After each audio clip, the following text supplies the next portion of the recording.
Now, you've already heard the Christ Tabernacle singers who are part of the Christ Tabernacle Choir from Queens. Outstanding music. This is the CD, Christ Tabernacle Choir, Change the Atmosphere. Now, you don't see him in the studio, but the bass player is Benny Gonzales. His wife is Maryvel. And Benny, do you have to pinch yourself when you know, there you are playing bass with this great choir. I mean, you could be in prison, you could be dead. Yes, sir. Absolutely. Now, and Maryvel, I'm sure that it astonishes you to think you're even married, let alone both involved in ministry. Yes, it's a miracle. It is a miracle, and we're going to get to the story. And because our time is short, I'm just going to set it up briefly. You're a preacher's kid, Benny. You're growing up in a very legalistic church context. Pretty much anything but breathing is sin for you, and you're living in this kind of spiritually abusive atmosphere. On top of that, your father leaves you for 8 years, purportedly on some missions assignment. How did you feel when he was leaving you? It was tough. It was rough. I remember at the airport just watching the plane take off and just saying in Spanish, "Papito se fue," you know, Dad is leaving. From there, it was just whatever I had to do at the house with my oldest brother and my mom in charge, and she was a very hardworking woman, a godly woman, prayer warrior, and... But your brother, I mean, he was your hero. Yes, he sir. introduced you to sports and all kinds of things, but he also sexually abused you. Yeah, he did. And I didn't realize it at first because I loved him so much and I idolized him. But as far as that part of my life, God has done such a work in me that he actually had me like step back and look at what my brother had done to me, and then he says, forget about you. Imagine what might have happened to my brother, that he would turn around and do something like that to you. And I love my brother with all my heart, and it's not a question of will I forgive him. I mean, I don't even think about that part anymore because God has done made that great change in me, and I still idolize my brother. I mean, he's my hero. But that part of it it's gone. Now, when did you start doing the drugs? Because drugs are a big part of this story. Yes. Growing up in that type of home, I said to myself, you know, nothing I do is right. I'm gonna go to hell anyway. At the age of 15, I just stopped going to church, and I started working at private sanitation, and the drugs were already involved, and I started living with my ex-brother-in-law, and it just went downhill from there. Just started with the cocaine, the marijuana, and you name it. The only thing I didn't do was stick my arms with heroin because I hate needles. But I did it all. I mean, it was horrible. Now, when was it that you and Benny met, Maryvel? It was while you were still teenagers initially, right? Yes, we were 15. Well, actually, we met when we were 11. Yeah. But we started dating at 15. Now, so you started dating at 15. So were you aware of what Benny was going through in terms of this drug abuse? No. He was able to hide it from you? Well, he would smoke pot once in a while, and he got me to try it. But I was always scared, so I was like, no, that's it. I don't want any more, you know, because I was scared of getting hooked. Right. And my parents were always talking to me about drugs, so I was really afraid. But, you know, I loved him, so I was like, okay, just a little bit, you know. But I wasn't aware of everything that he went through as a child and how big his problem was. Now, were you also a church kid? Yes. And were you going to the same church? Mm-hmm, yes. So he stopped going. You kept going? Well, he would still go, but he was just doing his own thing outside. You know, I was still going too. Now, you lost touch with each other for a while, right? Yes, Yeah. for like 5 years. 5 years. Mm-hmm. So you're living this life, Benny, and you're going downhill. You meet this girl again and realize that she's the one for you. Yes. Tell me about that.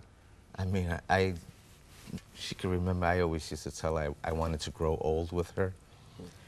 And even when we were apart, I always thought about her, and I'm pretty sure she always thought about me, because it was, you know, it was heaven sent. So when I saw her again, I was like, wow, could this really be happening? And, you know, she had a 2-year-old, which he's my buddy. I love him. And it was great running into her again.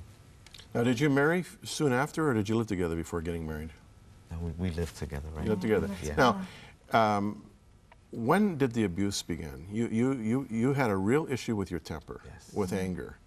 And did it start almost immediately, or did it take a while? No, at first it was just, you know, I got to be good. And we were just learning, feeling each other out, like, you know, because we had been apart for so long.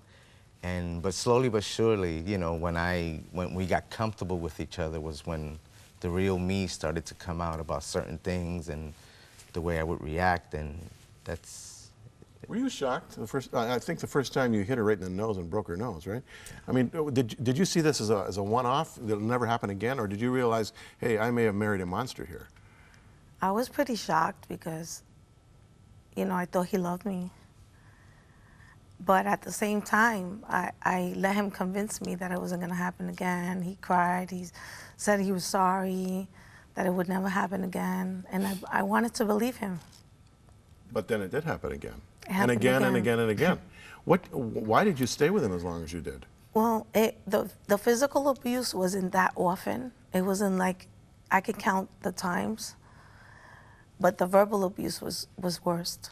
Yeah. It was an everyday thing. And when a woman stays, it's usually because she's been broken down. Mm. You know, everything that she is kind of taken away slowly. You know, you don't feel it, you don't see it happening, but you start to surrender certain things. You don't want to fight. You don't want to fight in front of the kids. You try to keep the peace. Let me just be quiet, because if I say anything, it's going to get worse. He's just drunk. If he was in a good mood, then I didn't want to say anything, because then he'd get in a bad mood, and I didn't want him to get in a bad mood. So it was always like walking on eggshells. Was this related to a deep personal flaw, or was it drugs, or was it a combination? It was a combination, because when I was living with one of my sisters and her husband, he was very abusive to her. So I kind of grew up thinking this is the way to be, because, you know, she would stay. So, and, you know, that was a big part of it, just living it. So when I got my turn to be with my woman and whatnot, you know, I actually believed that it was okay. And so how did you feel after an episode of verbal abuse or physical abuse? Were you proud of yourself? Not at all. I mean, I'm so ashamed. She finally left, and you panicked. You thought it was a joke. You looked around the house thinking, yeah, you know, they're hiding somewhere. Was that the beginning of the turnaround for you? A big part of it, yes. I remember coming home because I used to work nights, and no one was home. Yeah. And then I realized there was no pictures. Everything was. Then there was only one picture that we had. It was like a calendar, and a picture was imposed on it, and the kids scribbled some stuff on it. Said, "We love you, but we're scared." Mm. Then she leaves a note and whatnot. We're scared, sorry, we had to leave, only God could help you now. And that got me so angry, because growing up the way I did, I thought God was a joke. Yeah. God, yeah, I crumbled the paper and I threw it to the side. And the first thing I did was call my church, Christ Tab, but I wasn't a member yet. And I remember Pastor Paniagua answering the phone, and he wouldn't pull no punches. He was brutal with you, wasn't he? Yeah. Yeah. And I'm pouring out my heart, telling him this, and I'm asking questions, and he kept telling me, "You can't do anything. You can't do nothing." I'm like, so I kept talking, then he would, "You can't do nothing." And I'm like, "What's wrong with you? Here I am pouring out my heart to you, and this is what you tell me?" And then he says, "You can't do nothing without God." And I just froze, and I hung up on him. But that was the beginning of like, whoa, this is, you know, I knew what I had to do all along, but since I was so rebellious and hurt from my upbringing, that there was no way that I was going to give this up and start serving the Lord again, because to me, he had abandoned me. He took my father from me, left me with my oldest brother, which abused me and whatnot, and I'm like, I want no part of you. So